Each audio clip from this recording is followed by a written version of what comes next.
கோமாளி கூட்டம் எல்லாம் திமுகவை வீழ்த்த நினைப்பதாக எதிர்க்கட்சிகளை விமர்சித்த முதலமைச்சர் மு.க.ஸ்டாலினுக்கு முன்னாள் அதிமுக அமைச்சர் ப. வளர்மதி காட்டமான பதிலடி கொடுத்துள்ளார். முத்திரை திருவிழா நடக்கிற நகர்ல திராவிட முன்னேற்ற கழகத்தோட முத்திரை திருவிழா இன்றைக்கு நம்முடைய பொதுக்குழு நடந்துகிட்டு இருக்கு. கழகத்தின் இதயமான பொதுக்குழுவை எந்த அரங்கத்துக்குள்ளேயும் நடத்த முடியாத அளவுக்கு மைதானத்தில் தான் நடத்த முடியும் என்கிற அளவுக்கு பறந்து இன்றைக்கு விரிஞ்சிருக்கு. 100 அடி உயரத்தினுடைய கொடி கம்பத்தில் கழகத்தினுடைய கொடி பறக்குது. நூற்றாண்டு விழாவை நோக்கி சென்று கொண்டிருக்கிறோம்னு இந்த 100 அடி கொடி நமக்கு உணர்த்தி கொண்டிருக்கு. மதுரையை சுற்றி கிட்டத்தட்ட 60 கிலோமீட்டர் சுற்றளவுக்கு கருப்பு சிவப்பு கொடி பறக்குது. அந்த காலத்தில் எந்த ஊருக்கு போனாலும் நம்ம கொடி பறக்குதான்னு என் கண்கள் தேடும். தமிழ்நாட்டில் அத்தனை ஊர்லையும் அத்தனை நகரத்திலையும் அதிக கொடி ஏற்றின கைதான் இந்த ஸ்டாலின் கை. நம்மை பொறுத்தவரை பகுத்தறிவு புகழ்வன் தந்தை பெரியார், அறிவுலக ஆசான் அறிஞர் அண்ணா, தமிழக தலைவர் கலைஞர், திராவிட முன்னேற்ற கழகம், கருப்பு சிவப்பு கொடி, உதயசூரியன் சின்னம், அண்ணா அறிவாலயம், இவைதான் நம்முடைய உயிர். இந்த உயிர்களை கொண்டு உயிரினும் மேலான தமிழ்நாட்டை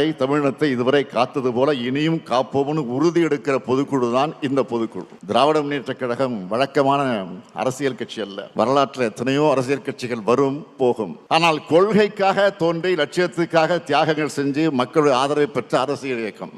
இந்தியாவிலே முதலாக ஒரு மாநில கட்சி ஆட்சியை பிடிச்ச வரலாற்றை பிடிச்ச இயக்கம் தான் நம்முடைய இயக்கம். எத்தனை சோதனைகள் நெருப்பாறுகள் வந்தாலும் அதில் எதிர்நீச்சல் போட்டு உயர்ந்து நிற்கும். அப்படி இந்த மண்ணில் சமத்துவம், சுயமரியாதை, சமூக நீதி ஆகியவற்றின் அடிப்படையில் எல்லோருக்கும் எல்லாம் கிடைக்கணும்னு உருவானங்கக்கூடிய நாம. இனத்துக்காக உரிமை குரல் எழுப்புறவங்க நாம, கொள்கைக்காக வாழ்கிறவங்க நாம, கொள்கையை பிறப்ப கட்சியும் கொள்கையை வென்றெடுக்க ஆட்சியும் தேவைன்னு உழைக்கிறவங்க நாம, தடமாறாத கொள்கை கூட்டம் நாம. அதனாலதான் எந்த கோமாளி கூட்டத்தாலையும் நம்மை வெல்ல முடியல, இனியும் வெல்ல முடியாது. இங்கே கூடியிருக்கக்கூடிய உங்களுக்கு நான் சொல்லிக்க விரும்புகிறது, நான் தொடக்கத்தில் சொன்ன மாதிரி இது வழக்கமான பொதுக்குழு அல்ல. 7வது முறையா வாகை சூட வியூகம் வகுக்கிற பொதுக்குழு. அடுத்த ஆண்டு இதே நேரத்தில் என்ன மாதிரி தலைப்பு செய்தி வந்திருக்கும்னா, 7வது முறையா திமுக ஆட்சி அமைத்தது, கழக கூட்டணி வரலாறு காணாத வெற்றியை பெற்றது, ஸ்டாலின் தலைமையில் 2வது முறையாக திராவிட மாடல் ஆட்சி தொடர்கிறது. இதுதான் தலைப்பு செய்தியா இருக்கணும். அதுக்கான வியூகத்தை வகுக்கிறது தான் இந்த பொதுக்குழு. உங்களுக்கே தெரியும், நான் மமதையில் பேசுறேன் தெரிவித்துக் கொள்கிறோம். அது மட்டுமல்ல, எங்கள் அண்ணன் இன்னும் 9 மாத காலத்தில் மீண்டும் தமிழ்நாட்டினுடைய முதலமைச்சராக வர இருக்கிறார். அப்போது இந்த யார் இந்த சார் என்கிற விவகாரம் எல்லாம் வெளியே வரும்.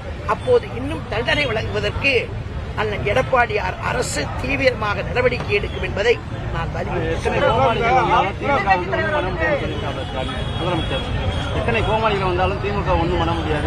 அவர் கோமாளின்றது அவரே சொல்லிக்கிறார். நாங்க சொல்லணும்ன்ற அவசியமே இல்ல. நாடே பார்த்துட்டு இருக்குல்ல யாரு கோமாளின்றது, நாடே பார்த்துட்டு இருக்கிறாங்க. எங்க சினிமா ஷூட்டிங் போல ஷூட்டிங் போறது, அதாவது அவருடைய எல்லா பாவனைகளையும் அவர் கோமாளியா அல்லது இந்த நாட்டிலே வீரமிக்க ஒரு பெரிய முதலமைச்சரான்றது நாடு பார்த்துட்டு இருக்கு. நாங்க சொல்லணும்ன்ற அவசியம்.